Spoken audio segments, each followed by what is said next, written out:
Porque se nós temos 20% de um grupo de pessoas que se tornarão dependentes, nós não sabemos quem vai usar, se ela vai se tornar dependente ou não. Isso sem falar que a maconha hoje ela é de 10 a 20 vezes mais potente do que a maconha no tempo cristão. Então, quando um político famoso diz que já usou maconha e que não vê tanto mal na maconha atualmente, tem que perguntar muito a época que ele usou. Porque a substância de hoje já não é a mesma. E não adianta ele usar colar de coca em outro país e aqui não. Porque o exemplo tem que ser dentro de casa. Essa postura é uma postura médica, sobretudo, e de educação. O que a doutrina espírita tem a ver com isso? Porque as pessoas usam drogas sob o ponto de vista espiritual. Vocês sabem que a vida não termina no túmulo.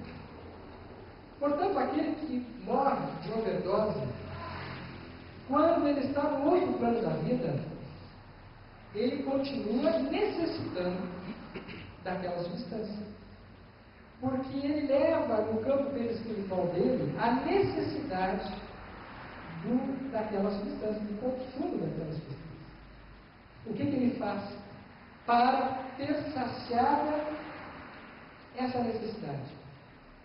No plano espiritual não existe alambique, Souza Cruz e fabricantes de outras substâncias. Não existe. Depressão de coca. O que eles fazem?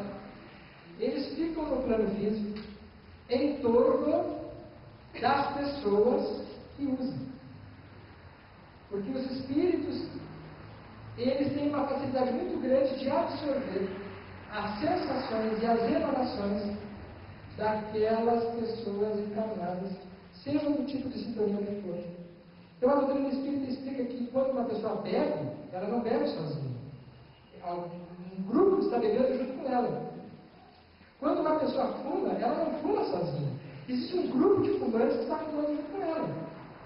Quando uma pessoa usa cocaína, crack, ela não está sozinha, tem um grupo usando juntos. E isso explica o porquê também, que muitas vezes a pessoa decide, eu não vou usar mais. Está tudo encaminhado, fez um arranjo total. Naquele momento, chamou a atenção. Sabemos que a espiritualidade inferior, os espíritos que são usuários de drogas, eles estão permanentemente à capa daqueles que usam, para que sejam aqueles com quem eles podem contar quando eles tiverem vontade de ter aquela sensação. E o André Luiz, na obra, fantástica obra dele, em vários livros, no livro Sexo e Destino, entre outros, ele descreve minuciosamente como se dá o processo de simbiose, de parasitismo da entidade desencarnada ou encarnada. De tal forma que quando o indivíduo bebe e tem uma sensação de prazer, o espírito que está colado a ele tem aquela sensação de prazer também. E ele vai pedir que ele use mais. A dependência passa também por essa via, que é a via da influência espiritual.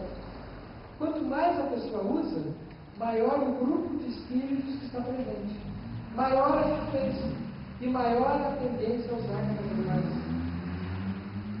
É por isso que quando a pessoa está fazendo um tratamento médico, psicológico, mas não está fazendo um tratamento espiritual associado, muitas vezes é muito difícil. Porque acontece de tudo para dar errado. A pessoa especial consulta, para acontecer alguma coisa de ela não ter condições de continuar no seu plano, na sua estratégia, não. Porque existe uma veiculação espiritual que está presente e é concomitante.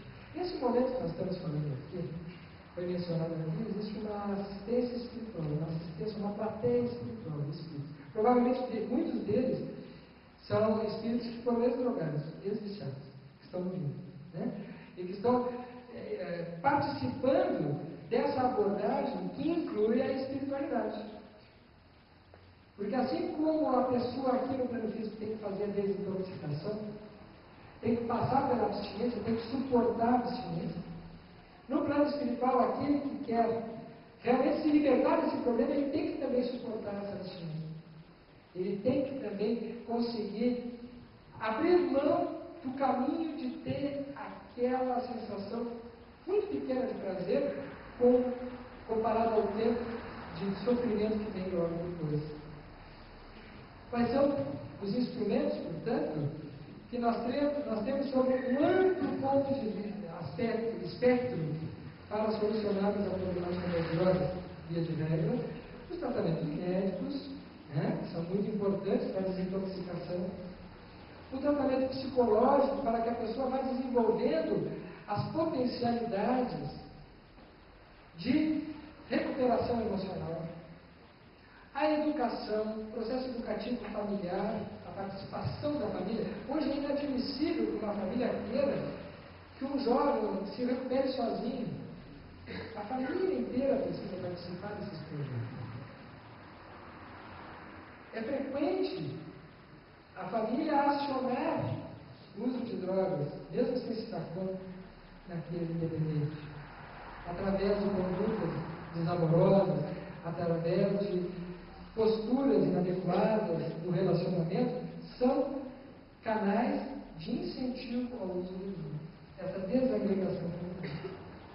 E também, não podemos deixar de citar, que o apoio social como um todo, desde a questão das campanhas políticas, das campanhas educacionais, são fundamentais. Da escola, do centro espírita, um movimento como esse é de relevância inestimável, porque traz a informação. Única capaz, o processo educativo é único capaz de ir modificando esta situação que está posta. E dentro do processo educativo, o processo educativo espiritual, nos informando que a pessoa que quer superar o problema das drogas e do álcool, ele tem que aderir firmemente ao projeto espiritual da sua vida, para que ele possa modificar as companhias espirituais. Assim como a pessoa precisa modificar a companhia no plano físico, porque se a pessoa quer parar de beber, quer parar de usar drogas, ele tem que trocar a turma. Tem que trocar a turma. Não tem como parar e continuar com a mesma turma. É questão de tempo, ele volta logo a seguir. Porque aquela turma vai pensar do mesmo jeito, ele não vai conseguir modificar a forma de pensar, ele só trocar a turma. Vai ter que procurar uma outra turma. Uma outra turma melhor do que essa situação. Assim como ele precisa trocar a turma no plano físico, precisa trocar a turma no plano espiritual também.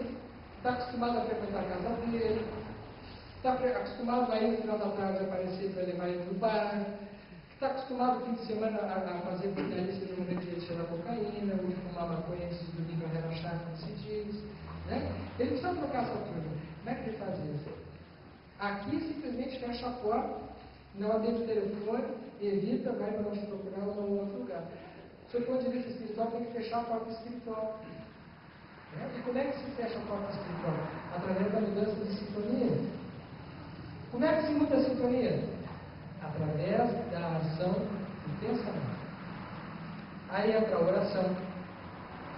Aí entra a fluidoterapia do centro espírita. Aí entra a desobsessão. Aí entra o Evangelho no Lar. Aí entra o estudo espírita, entre outras posturas, no mínimo essas cinco precisam. Para que tenha condições de fazer frente a esse grupo de influência que já está acostumado a coabitar a psicosfera mental do drogado e da família. Uma modificação global que inclua o espírito como centro do processo. Que o espírito, que a nossa identidade maior como seres espirituais e imortais, tenha o foco da ação. Não daria tempo para abordar em toda a profundidade a extensão dos fatores espirituais. Não disse, mas é preciso pelo menos citar, que esse espírito que usa drogas, ou que é alcoolista nessa vida, ele carrega uma genética que predispõe ao uso, e que ele vai se dar conta disso quando ele começar a usar e não conseguir parar. Essa genética que predispõe ao uso é a genética que o espírito já traz de outras encarnações.